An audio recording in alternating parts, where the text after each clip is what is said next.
Well, what do you got in the mailbag? Where do you want to start us off at?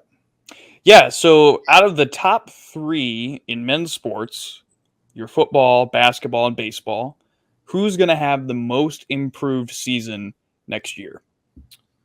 Of the top 3 men's sports. Most improved? They all theoretically should. They should. Yeah, pretty low bars across the board there. I mean, you got a baseball. Football's got a very manageable schedule. That's Yeah. the thing that Football comes to needs to mind get first. 6, if not 7. And basketball intently scheduled very light in its non-con, and they bring back a good core, so they should be improved. I would say baseball's the most. Grant can help us with this because he covers baseball. Baseball's the most unpredictable because we don't really have a great handle on the roster, right, Grant?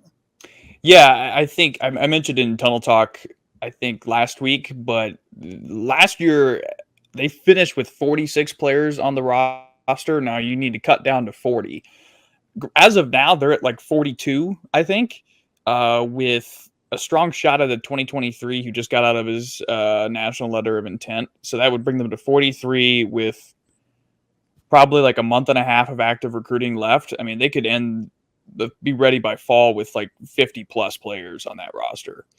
It's going to be like last year, but even more, I think, in terms of the size. I'm going with football because of the schedule, but also because what they have returning and because of what they brought in, namely Jeff Sims. But there's a lot of, if you look at the defense, there's a lot of talent back there.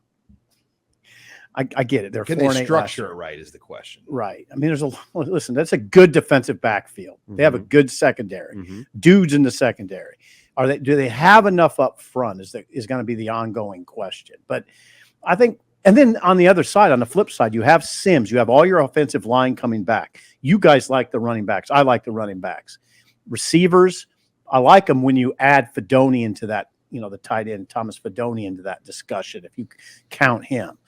I think I think the football team will be the most improved. I think basketball too. I got a feeling they're gonna make a jump. And again, the bar's very low, so it's all relative. But you think it's a better than 500 team? I do. Well, I like their schedule. The thing you'll have to look at as we go forward, I really like the way Fred set up the offense with all the shooters. Are they going to play defense? Like they did last year. They played defense last year. They did. It was good defense almost all year. Will we see that again? All right, what do you got next, Grant? Vegas has Nebraska's win total at 6.5. Is 6 wins a successful season in your eyes? I think you have to say it is because of where the program's been. I mean, Nebraska right now is not in a position to scoff at 6 wins because they have not gotten 6 wins since 2016. I mean, you think about how many years ago that guys were in 2023. No, I'm fully aware. Rob? Yes, I think it has to be because that's the first step in rebuilding this program is getting to that 500 and beyond mark. So if you get to 500 with 6 wins and you go to a bowl and you snap that bowl-less streak, that's a step forward. And is that a successful season? I mean, maybe not for some that want 10 wins and a Big Ten title every year, but I think if you're being realistic about what Nebraska football is right now, to make that jump from a losing program for the last 5-6 years to get to 500, go to a bowl game, have a postseason, yes, that is successful. I grudgingly agree. I don't like it. I hate. But I'm just being real. I hate the conversation, especially as an old. Yep. And as an old who remembers distinctly the crowd that used to yell at me, we will never lessen our standards. Well, we have. Here we are. Yeah. Clearly we have. All right, what do you have next, Grant? Gonna shift gears and go to a hot topic in the recruiting realm lately. Of the recent under the radar commits, who are you the most excited about? Okay. That's a good question. The one that intrigues me, I guess, is Braylon Prude. Because I just don't think people know much about him, but athletically, he jumps off the page. 6'5", 190. And he runs a sub 50 in the 400. 49.86. 49.86. So I'm going to say Braylon Prude. is probably the one. I mean, Camden Cook is a punter too. I mean, nobody knew his name until he committed to Nebraska, for that matter. So I think that is intriguing to me, that the son of Sam Cook is now going to be a scholarship punter at Nebraska. Now, I haven't seen really many of these guys, Right. hardly any of them in person. But the one that I have seen was Jake Peters. Okay. Because he was at that That's camp. what I was going to You name. thought it was Tyson Terry. Yeah, I mean, he looked like a guy. That's what I was going to name. Why do you say that? Well, I mean, he just had that. He had a Big Ten look to him. I mean, he looks like a guy that Iowa would get, an under the radar, no star recruit that ends up being an all Big Ten level player that in 3 or 4 years down the road. So immediate impact, might have to wait on that. But I think long term, he could be a guy to keep an eye on. And he's from Cedar Falls. Absolutely. That's the one I'd say Cedar- I'm most intrigued by, Peters, Yeah. because of kind of what he said, the way he gets after you on tape. He's a very Just he's looks a like one of vicious- those Big Ten, Iowa, Wisconsin, Minnesota offensive linemen. Okay. Your dad, Rob, I'm going to send him to a game this year for us. Robin's dad lives in Cedar Falls. You know what's funny? I was in Cedar Falls visiting my dad when Peters committed. I should have just drove over. You could have wrote the whole trip I off. could have had an in-person interview. Yeah. Missed opportunity. Right. would have freaked him out, and Yeah. maybe Hey, maybe Jacob, would here. have dissuaded him from coming here. Actually, Because We did that once at a- changing my commitment. There was a receiver on a bowl trip in Orlando, I remember that. and ended up not coming, but he was committed. And like, we went to his house, Oh boy, Greg and I, and it wasn't like a really good situation. And like he was guarded about letting. So we like did the interview like out near the street in the driveway. that's okay. We just did it and we left. It was Yeah. I'd be guarded too if two In about a strangers month- showed up at my house. And then about a month later, he switched to Auburn. Sean cost him a recruit. Yep. Single-handedly. All right, we have time for 2 quick ones. What do you have left, Grant? Who has higher expectations going to next year?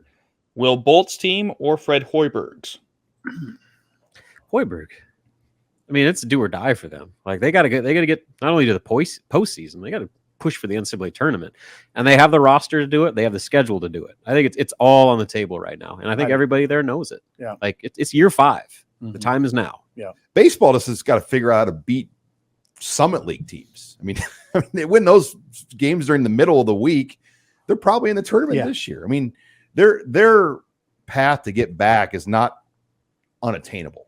No, Like, of course it's not. It's manageable, Yeah, and it should Will be. Bolton knows it, and Rob Childress knows it. I mean, they know what they're doing, and I think baseball is going to get. I mean, basketball is the one though that really intrigues me. I think Grant would agree. Well, I don't Yes. want to. I don't No, want I to. do. I do. Grant's mouth. But I guarantee you, Will Bolt would agree. There's no way the part of the plan was we're going to miss the NCAA tournament 2 straight years and be okay with it. That's no, it's not okay. There's nothing okay about it.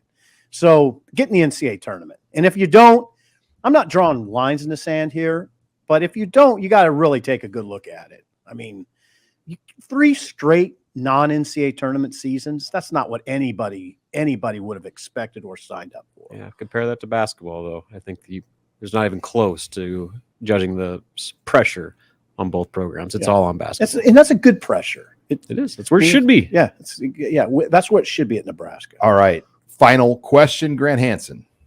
All right, we're in the middle of the CWS. What's your favorite memory of attending the CWS? Well, Okay. I've got kind of a built-in advantage. I grew up in Omaha Omaha guy. with season tickets. Future mayor. With season tickets. And I worked at Rosenblatt for my Future first mayor. job. What'd you do there in your first job? Usher. You were an usher. Yes. I'll be The damned. late Stan Bennis, was in charge of all that stuff, and his daughter went to my high school. So a lot of Gross High kids worked at the stadium, and I mean the job that everybody wanted was grounds crew because you got all the gear, and you got to work like so many out. Like the grounds crew guys would stay the night, Oh, is that right? because to get the field ready to go. But I was in the stadium for the Warren Morris home run, Okay. the walk off to beat Miami. I mean, how can, and that game was a nationally televised winner take all championship game on CBS at noon on a Saturday. Beautiful baseball. And then honestly, I know the Nebraska people won't like me saying that, but when Creighton made it in 91, that changed the whole event. It really did. Because at that point, I remember. it was unthinkable for a Nebraska team to play in the CWS. Unthinkable. Yeah. And they not only got there, they were a hair's length away from getting to the championship and playing LSU. But I'll never forget the atmosphere for those Creighton games against Clemson. The first one they won when I believe it was Steve Hitton, the right fielder, made a catch in the rocks and the place just blew up. They beat Clemson. What was the guy's name? Steve Hitton. God dang, Sean. They had a guy named Scott Stahoviak. Freak memory.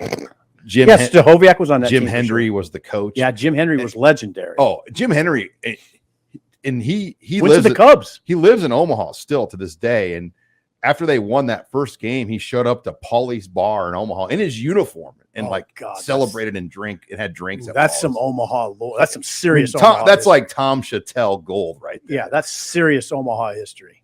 That is serious Omaha history. And Paulie's became legendary over the course of the series. He went in his uniform. Yes. Jim Henry, who became, I think, the general manager of the Cubs. Correct. And right? He's now the assistant to Brian Cashman for the Yankees. Lives on Shadow Ridge Golf Course. He watches my stuff on Channel 7. I almost was like, God, Jim Henry knows who I am. He watches I grew up watching this guy. Legendary figure. Coach Creighton to the CWS. And but then they lost to Wichita State twice. Wichita State beat Creighton that year like 7 times. It was crazy. I guess my memory would have been George W. Bush. Come up to the press box. I shook his hand. Yeah, he was. What year was that? The 02? Was he? It must have been the 02. 02. It must have been the 02. But he was. I mean, he was in the press box, and I was writing. He was right behind me. Or was it post or pre 9/11? Well, it was 02. Yeah, it was pre. It might have been 01. Okay, I think it was 01. It had to be pre 9/11. Yeah, it was the 01 series. It had to be pre. The first game that Nebraska played in the World Series. Yeah, Bush was there. I think that's how it played out, right? That's probably my greatest memory. I hadn't thought about it, so I don't know. I haven't pinpointed the year, but whenever Bush was there, I thought it was extraordinary.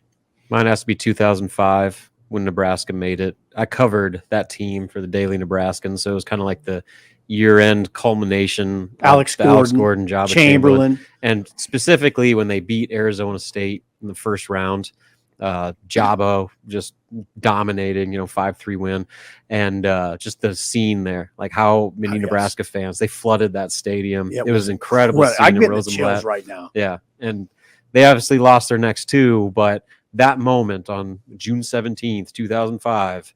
To see Nebraska on that stage and get a win like that with Job on the mound, that was like the pinnacle of Nebraska. I am baseball. literally getting chills right now thinking about it. I was there too. Who was on that team besides Job and Alex Gordon?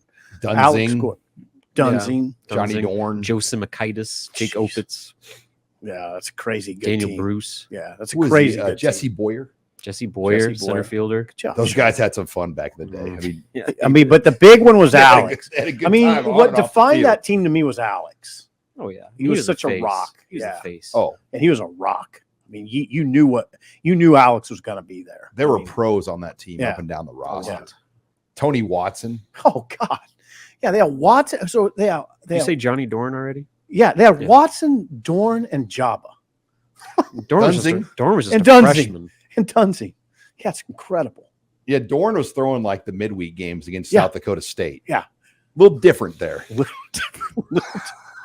Yeah, It's just that's a little different. Yeah, Well, you want to talk about Nebraska's problem right now? They don't have a Johnny Dorn. I they don't mean, even have a Johnny Dorn. at all. Midweek. I mean, Johnny was a midweek guy. Like those were like guaranteed victories Yeah. when Johnny Dorn was on the mound against those little throwaway. Well, maybe not Are throwaway, you sure he but was midweek? those mid. Well, he was their number 2 starter as a wasn't he? freshman.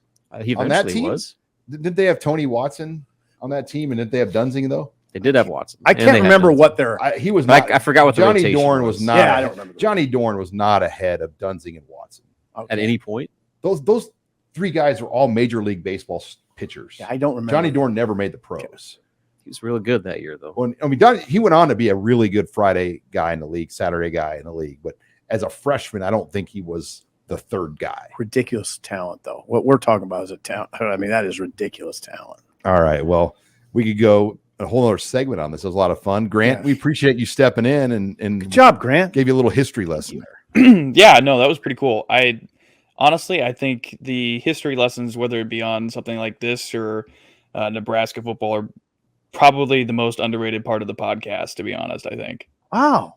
This happens. You got a bunch of old guys. That was a nice compliment, Grant.